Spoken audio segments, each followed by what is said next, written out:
నా ప్రభువును, రక్షకుడైన యేసుక్రీస్తు వారి నామములో ఈ మాటలు వింటున్న కుటుంబ సభ్యులందరికీ నా హృదయపూర్వక వందనాలు.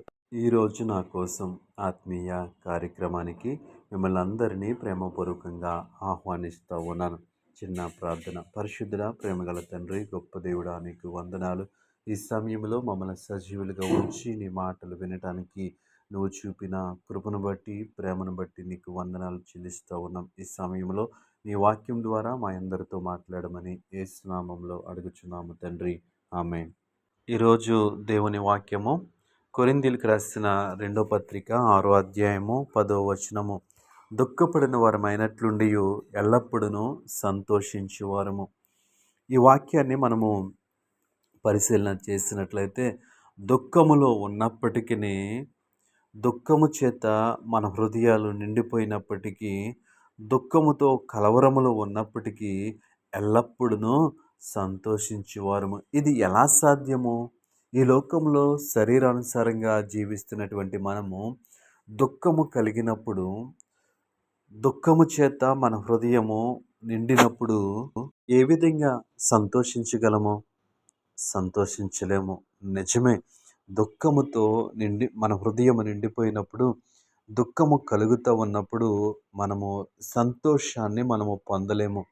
ఏమాత్రము కూడా ఆ ఆలోచన మనకి రాదు.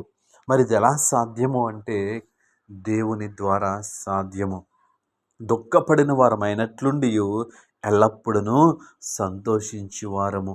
ఇది దేవుని వలన సాధ్యము, దేవునితోనే సాధ్యము. ఎందుకు అంటే, దేవుణ్ణి వెంబడిస్తున్నటువంటి మనము, దేవుణ్ణి కలిగినటువంటి మనము, ఈ యొక్క శరీర సంబంధమైనటువంటి ఆలోచనల మీద మనము దృష్టి కేంద్రీకరించకుండా, ఆత్మతో మనము దేవుణ్ణి ఎప్పుడు ఆరాధిస్తామో, ఆత్మతో దేవుణ్ణి ఎప్పుడు వెంబడిస్తామో, హృదయములో మనం దేవుని వాక్యాన్ని ఎప్పుడు ఉంచుకుంటామో, అప్పుడు ఇది సాధ్యపడుతుంది. ఏమి సాధ్యపడుతుంది?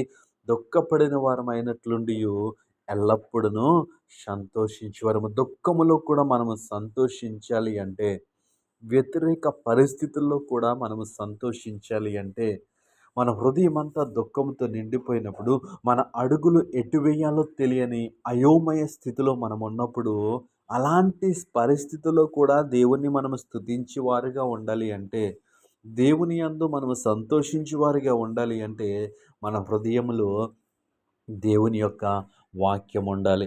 మన హృదయంలో దేవుని యొక్క మాటలు ఉండాలి. ఎప్పుడైతే ఆ విధమైనటువంటి భక్తిని మనము చేస్తామో, దుఃఖములో ఉన్నను మనం ఏమి కలిగి ఉంటాము?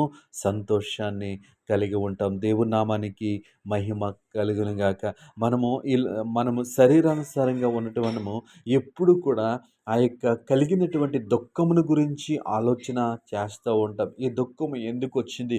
ఈ దుఃఖము నాకే వచ్చింది, ఈ పరిస్థితి నాకే వచ్చింది అని ఆలోచన చేస్తూ ఉంటాం. కానీ ఆ పరిస్థితుల్లో మనకి సహాయము చేయగలిగినటువంటి దేవుడు ఉన్నాడనేటువంటి ఆలోచన ఏమాత్రము మనము కలిగి ఉండము. అందుకే మనము దుఃఖముతో మన జీవితాల్ని కొనసాగిస్తూ ఉంటాం. చాలా సందర్భాలలో ఆ దుఃఖములో దేవుడు మన పట్ల కలిగిన ఉద్దేశము ఏంటి అని ఆలోచించినప్పుడైతే, దేవుని నామానికి మహిమ కలుగును గాక. మనము అలాంటి ఆలోచన కలిగి ఉన్నట్లయితే, ఆ దుఃఖములో కూడా ఎల్లప్పుడూ సంతోషించువారము. ఇప్పుడు మనమేమి కలిగి ఉంటాం? సంతోషాన్ని కలిగి ఉంటాం. ఎందుకు? మన దుఃఖములో మనకి సహాయం చేయవాడు యేసయ్య. మన కన్నీటిని తుడుచువాడు యేసయ్య. మన యొక్క ఆ యొక్క కన్నీటిని తొలగించువాడు యేసయ్య. కాబట్టి ఆయన వాక్యమందు విశ్వాసముంచినప్పుడు, ఆయన వాక్యమందు నమ్మకముంచినప్పుడు, దుఃఖములో కూడా మనం ఎలా ఉంటాం? సంతోషముతో ఉంటాం. దుఃఖములో కూడా మనం సంతోషంతో ఉండాలి అంటే, మన హృదయంలో దేవుని మాటలుండాలి. మన ఆలోచనలో దేవుని మాటలుండాలి.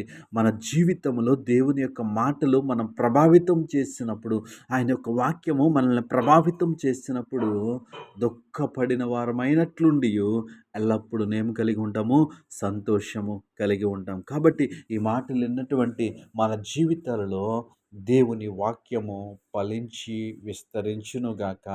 ఆమేన్.